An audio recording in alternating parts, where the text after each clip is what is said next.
Praise lord. దేవునికి స్తోత్రాలు. ప్రియమైన వారులారా, ఈరోజు ఒక చక్కటి వాక్యాన్ని నేను మీకు తెలియజేయాలనుకుంటా ఉన్నాను. చూడండి, పరిశుద్ధ గ్రంథములో నుంచి యెషయా గ్రంథం 32వ అధ్యాయం 13వ వచనము. ఆనందపురములోని ఆనంద గృహములన్నిటిలో ముండ్ల తుప్పలు బలురెక్క చెట్లు పెరుగును అని. This is the story of the joyful home. Anandapuram అని ఒక ఊరుందంట. ఆ పురములో ఆనంద గృహము అనేది ఒకటి ఉందంట. ఆనంద గృహం. కానీ వాళ్ళు సంతోషంగా ఉన్నారంట. చుట్టుపక్కల వాళ్ళు అనుకుంటున్నారంట, అరే ఈ కుటుంబం ఎంత బాగుంది, ఎంత సంతోషంగా ఉంది అనుకున్నారంట.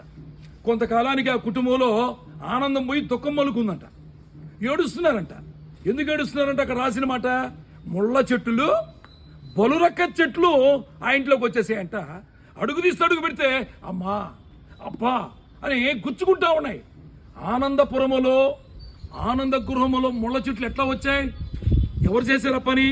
అందుకే బైబిల్ ఇలా చెప్తా ఉంది. చూడు, యేసు స్వామి ఎవరు చేశారో చెప్తున్నాడు.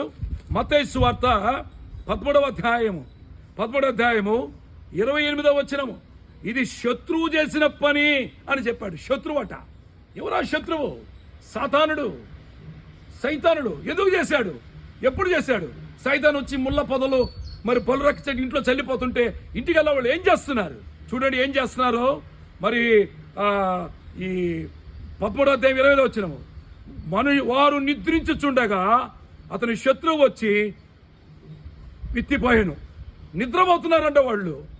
ఏమి నిద్ర అది? ఈ దినాల్లో చాలా మంది ప్రార్థన చేయకుండా నిద్రపోతూ ఉంటే సాతానుడు వచ్చి నీ గృహములో, ఆనంద గృహములో, ఆరోగ్య గృహములో, ఆశీర్వాద గృహములో, సంతోష గృహములో ముళ్ళ పొదలేస్తారు. ప్రార్థనా జీవితం లేకపోతే చల్లిపోతాడు. కాబట్టి నీవు మెలకు కలిగి ప్రార్థన చేయండి. అందుకే యేసుప్రభు అన్నాడు గెత్సేమనే తోటలో, నా కొరకు మీరు శ్రమలో శోధనలో నుండి తప్పించాలంటే మెలకు కలిగి ప్రార్థించాలని. కనుక ప్రార్థన జీవితం మానిపోయినావా? అందుకే ఈ శోధనలేమో. ప్రార్థన జీవితం పోయిందా? అందుకే ఈ ముళ్ళ తప్పులేమో. మరలా ప్రార్థించు. దేవుడు వాటన్నిటిని శుభ్రం చేసి నీ జీవితాన్ని, నీ కుటుంబాన్ని ఆస్వాదిస్తాడు. దేవుడు ఆస్వాదించుగాక. Amen. May God bless you. ఉంటాను మరి.